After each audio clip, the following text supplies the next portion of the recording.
पार, जैसे वत नर होत हैं भव सागर से पार। गुरु जी के सुमिरन मात्र से नाशत विघ्न अनंत, ताते सर्व आरंभ में ध्यावत है सब संत।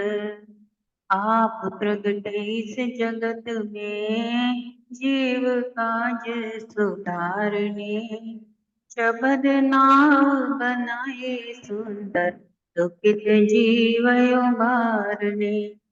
नम्रता और दीनता से भेंट सतगुरु लीजिए, मैं हूँ शरणागत तिहारी दास अपना कीजिए। मैं हूँ शरणागत तिहारी चरणों में रख लीजिए।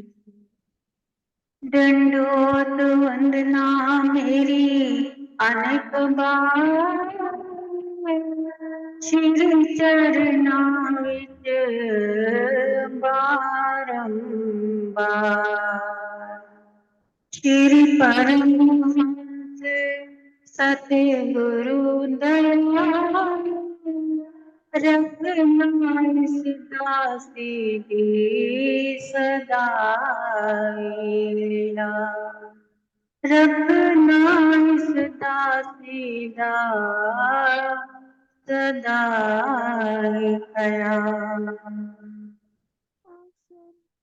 सौभाग्यशाली गुरु भजन मंडली अपने समस्त चित्त वृत्तियों को एकाग्र करते हुए अपना ध्यान अपने मन मंदिर में श्री परमहंसों की ओर लगाते हुए श्रद्धा प्रेम सहित मीठे स्वर में बोलिए जयकारा।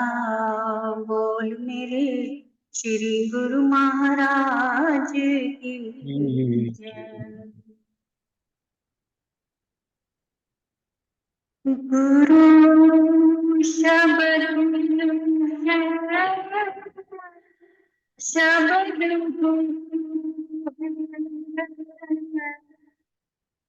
जान सके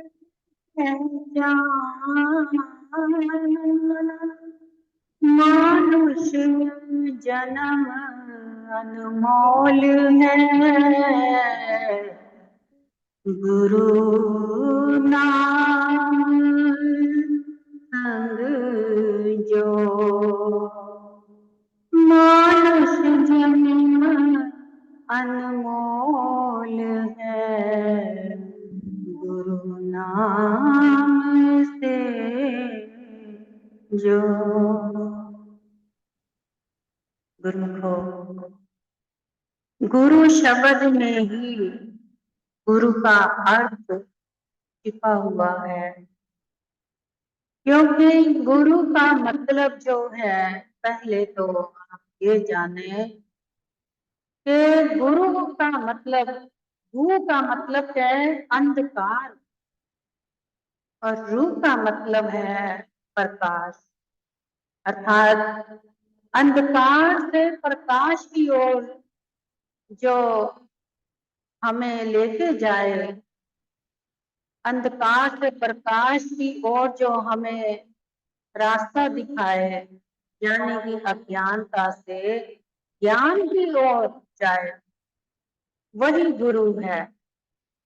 कबीर दास जी ने तो कहा भी है ये बात, सब धरती कागज करूं और लेखनी करूं, मंदराए सब समुंदर की स्याही करूं, सात समुंदर की स्याही करूं, गुरु फिर भी लिखा ना जाए।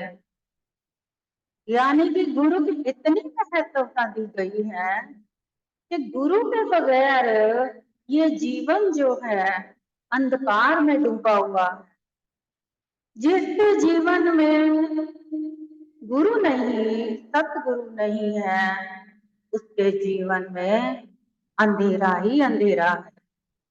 अब देखा जाए तो हमें कोई प्रकाश दिखाने वाला अगर मिल जाए, कोई ज्ञान का प्रकाश दिखा दे, तो सबसे पहले क्या होता है कि जैसे कि एक उदाहरण के तौर पे कि दीवा बले अंधेरा जाए, यानी कि जब अंदर ज्ञान का दीपक जग जाता है तो अंदर का अंधेरा चला जाता है। तो जब अगर अंधेरा चला जाए तो हमें क्या मालूम होता है, क्या दिखता है कि हम कौन है, कहाँ से आए हैं, हमारा इस संसार में आने का प्रारब्ध क्या है, और हमने आकर के क्या करना है, क्या कर रही हैं, सही है गलत है, कैसा है, अच्छा है बुरा है, इन सब बातों का जो ज्ञान है वो हमारे अंदर जब प्रवेश कर जाता है तो उससे क्या होता है, हमारे जितने भी पाप अपराध हैं वो नष्ट हो जाते हैं। अब देखा जाए तो इस कलयुग में जो कलयुग बीच में था वो तो आगे निकल गया, अब और भी आगे का आ चुका है, यानी कि गुरुमुखो ये कलयुग जो है 75% जो है, अभी हम 75% के कलयुग में आ चुके हैं। इसमें जो भक्ति का असर है वो महापुरुष फरमाया करते हैं, गुरु नानक देव जी ने आने वाले भविष्य का पहले ही खुलासा कर दिया था। उन्होंने फरमाया था कि जब कलयुग 75% रहेगा उस वक्त क्या होगा कि उस वक्त अगर कोई जीव मनुष्य बड़े चाव लगाव लगन से अगर भक्ति करेगा तो उसको तुरंत भक्ति का असर प्राप्त होगा, उसके जितने भी जन्मों के पाप अपराध हैं उसी वक्त भस्म हो जाएंगे, नष्ट हो जाएंगे। तो देखो महापुरुषों ने हम जैसे जीवों पे कितनी कृपा करी है कि हमारे पाप अपराध जरा सी भक्ति करने से ही नष्ट हो जाते हैं। जिस प्रकार से एक छोटी सी माचिस की तिल्ली जैसे ही जलती है तो 1 मिनट में अंधेरा दूर हो जाता है और प्रकाश दिखने लग जाता है, और वही माचिस की तिल्ली जरा सी होती है लेकिन जब वो विनाश करने पे आती है तो 1 सेकंड में सारा कुछ जला करके राख कर देती। इसी प्रकार भक्ति की जो लोग है वो हमारे जन्मों जन्मों के पापों को नष्ट करके रख देती है, और जितने भी पाप अपराध हैं वो सारे जितने भी हैं सब जल जाते हैं।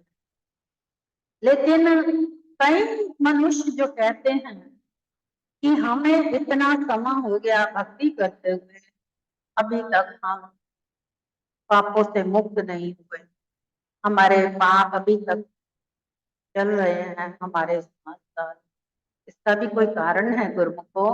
इसका कारण क्या है?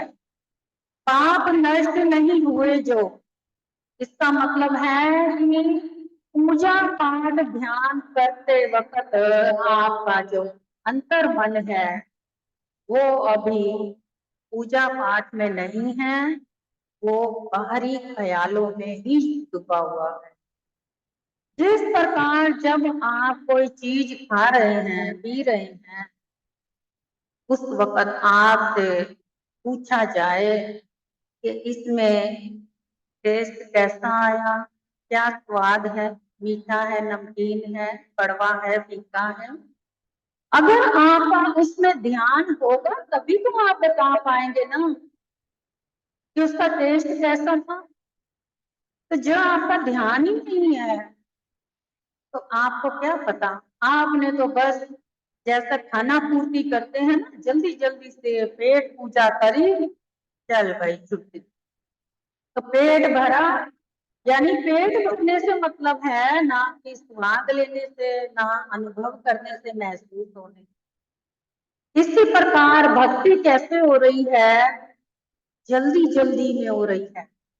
मंदिर में बैठे जो जगाई, अरे शाम हो गई, अरे सुबह हो गई, जोत जगानी है, गुरुमा जी के आगे फटाफट क्या करना है, ऐसे जल्दी जल्दी घुमाना है, 2 शब्द आरती के या गुरु महिमा के कुछ भी बोल के फटाफट फटाफट रट्टा करा। अब ध्यान अंदर से तो नहीं है, ध्यान कहाँ लगा हुआ है, ध्यान उस कामों में जा रहा है जो काम अभी छूटे हुए हैं या जो करने हैं, ध्यान उसमें अटका हुआ। जैसे कि ध्यान कहाँ अटक रहा है, संध्या का टाइम है, खाना बनाना है, बच्चों ने आना है, भगत जी ने आना है या फलाने ने आना है, ये तैयारी करनी है, ये बनाना है, ऐसा आज बनेगा, कौन सी रेसिपी बनेगी, बस इन्हीं बातों में ध्यान है। तो जब आप भक्ति करते हैं उस वक्त आप ये क्यों नहीं महसूस करते कि हमारे घर मंदिर में श्री परमहंस जी विराजमान हो चुके हैं, उनका समय हो गया है विराजमान होने का। इस वक्त वो मुझे मिलने आए हैं और मुझे अपने दिल की जो बातें हैं, जो विचार हैं, उनके आगे प्रकट करने हैं और उस भाव से आप उनके साथ भक्ति करें, यानी कि आप आरती करें, पूजा करें, सिमरन करें, कुछ भी करें। अगर आप ना भी करें, चलो माना आने वाले समय तो अब ऐसा भी आने वाला है गुरु को, इस बात का बुरा नहीं मानना, ऐसा भी समय आ रहा है धीरे धीरे कि भक्ति पूजा पाठ सब कुछ छूट जाएगा, केवल अंदर का भरोसा जो है, सच्चा ध्यान, वही रह जाए। और देखो महापुरुषों ने इतनी कृपा करी है इस युग में कि आने वाले समय के भविष्य को लेकर के उन्होंने यहाँ तक चेतन कर रखा है अपने जीवों को कि आप तनिक जरा सी भी भक्ति, तिल जितनी भी भक्ति के भाव से हमारे साथ अंदर से जुड़ जाए, कर ले। भक्ति क्या है, भक्ति आप किसे कहते हैं, पहले तो ये बताएं, सोचे भक्ति किसे कहते हैं। भक्ति ना तो आरती पूजा है, ना सेवा सत्संग है, ना ही कोई भजन है। भक्ति केवल अंदर की अंतर्मुखी होने की भावना है, सच्ची श्रद्धा है। सच्ची श्रद्धा से जो अंदर की गहराइयों से जुड़ जाए, जिस प्रकार से एक माँ जो है अपने बच्चे की फीलिंग को महसूस करती है, एक पिता जो है, पिता मुंह से कुछ नहीं बोलता लेकिन अंदर ही अंदर से अपने बच्चे की फीलिंग को महसूस करता। माँ अपने बच्चे का दर्द को समझ जाती है, बच्चा चाहे बोले चाहे ना बोले, माँ को तुरंत मालूम हो जाता है कि मेरे बच्चे के अंदर क्या बात चल रही है, कौन सा दर्द है, कौन सी परेशानी है। इसी प्रकार से हमें नाम और परमात्मा का सच्चा जो राह है, सच्ची राह है, वो अंदर से अगर मालूम हो जाए तो हम उस राह पर चल पड़े, तो समझो हम अपनी मंजिल को कदम बढ़ा चुके हैं और उसका असर प्रभाव हमारे आचरण पर आना आरंभ हो जाता। जो मनुष्य भक्ति पथ पर चल पड़ते हैं, गुरुमुख पंथ तो बहुत हैं, पंथ तो कई प्रकार के हैं, लेकिन पंथ क्या है, ये आपकी मंजिल नहीं है। पंथ तो केवल एक जरिया है आपको अपनी मंजिल पर पहुंचाने का। आप किसी भी पंथ से जुड़े,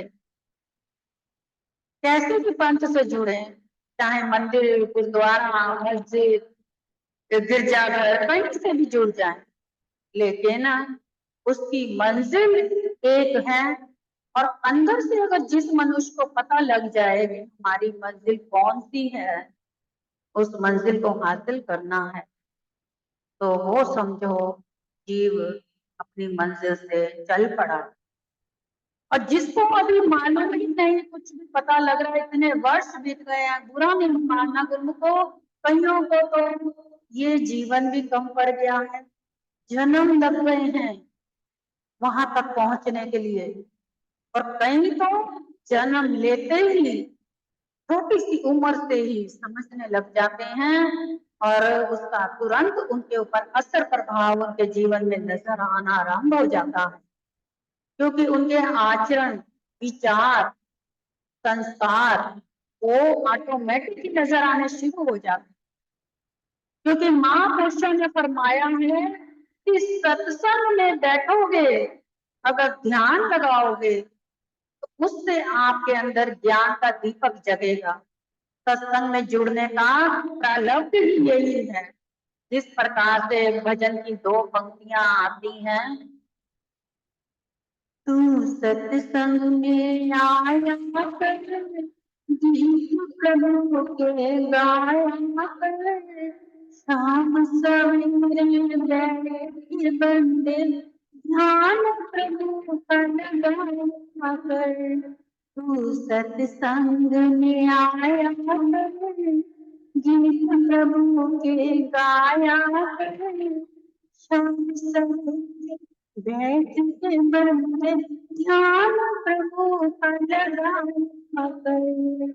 नहीं लगता कोई मोल रे, मिट्टी में ना रोल रे, मनुष्य जन्म अनमोल रे, अब चला फिर ना मिलेगा। यानी कि सत्संग में आने से आप प्रभु के गीत गाते हैं, संगतों से मिलते हैं, संगतों का भी असर प्रभाव आप पर पड़ता है, और आप ध्यान से सत्संग सुनते हैं। ये जो मनुष्य जन्म मिला है, अब इसको संसारी यानी मिट्टी में न रोल का मतलब ये है कि संसारी बातों में, संसारी व्यवस्थाओं में इस जीवन को ना हम गवाएं, क्योंकि ये जन्म जो अब मिला है बहुत अनमोल है। इसके बाद ये दोबारा नहीं मिलना। नहीं तो ऐसा नहीं कि इधर जैसे कहते हैं अंदर अगर दीवा जगे, और आप सोचें कि अगर घर में दीवा जगाया तो महीनों के बाद तो रोशनी नहीं आएगी ना, रोशनी तो तुरंत आएगी। तो सत्संग में बैठ के अगर आपको सत्संग का ज्ञान हो गया तो तुरंत आपके अंदर का अंधेरा भी दूर हो जाएगा। भक्ति जो है हृदय से की जाए तो पाप सारे भस्म हो जाते हैं। ये नहीं कि भक्ति अब करी और पाप अगले जन्म में मिटेंगे, गुरुमुखो ये बात नहीं है। ये जन्म कलयुग में जो भक्ति का असर प्रभाव है वो तुरंत प्राप्त होता है। जैसे एक भारत में आपने देखा होगा रेलवे स्टेशनों पे लिखा हुआ होता है तत्काल आरक्षण, यानी अभी 10 रिजर्वेशन करवाएं, जिसे करंट बुकिंग कहते हैं, तो अभी बुकिंग कराएं तो अभी तुरंत आपको टिकट मिलेगी। इसी प्रकार तत्व ज्ञान यानी तत्व ज्ञान मनुष्य को जब अंदर हो जाएगा प्रगट, उसी वक्त आपके सारे पाप ना नष्ट हो जाए तो फिर कहना, ये प्रभु खुद गारंटी देते हैं। और जब पाप नष्ट हो गए तो फिर आपको इसी जन्म में दोबारा मौका मिलता है इस मनुष्य जीवन को सुधारने का और मुक्ति पाने का। अगर हमारे पाप नष्ट हो गए तो हम तो मुक्त हो गए ना। हम बार बार जन्म क्यों ले रहे हैं? मुक्ति के लिए, क्योंकि हमारी मुक्ति अभी नहीं हो पा रही। जन्म कई जन्म लग गए हैं हमें इसी प्रकार से भक्ति में बैठे हुए, लेकिन हमारी भक्ति अभी पूरी नहीं हुई। जिस दिन हमारी भक्ति पूरी हो गई उस दिन हमारा जन्म मरण मुक्त हो जाएगा। तो इसलिए महापुरुष फरमाते हैं कि एक क्षण जितना एक क्षण भी अगर आपने सच्चा ध्यान अंदर से जुड़ गया ना, आप उसी वक्त आपके सारे पाप नष्ट हो जाएंगे, आप मुक्त हो जाओगे और आप पे प्रभु प्रसन्न होकर के अपनी जोत में जोत रलाने का पूरा जिम्मा करते हुए आपको मुक्त कर देंगे 84 लाख जन्मों से। तो ये महापुरुषों के वचन अमल करते हुए जीवन के आप प्राप्त करें और अपने जीवन को भी आप सुरक्षित बनाते हुए लोक सुखी परलोक सुहेला बना। बोल जयकारा बोल मेरे श्री गुरु महाराज की।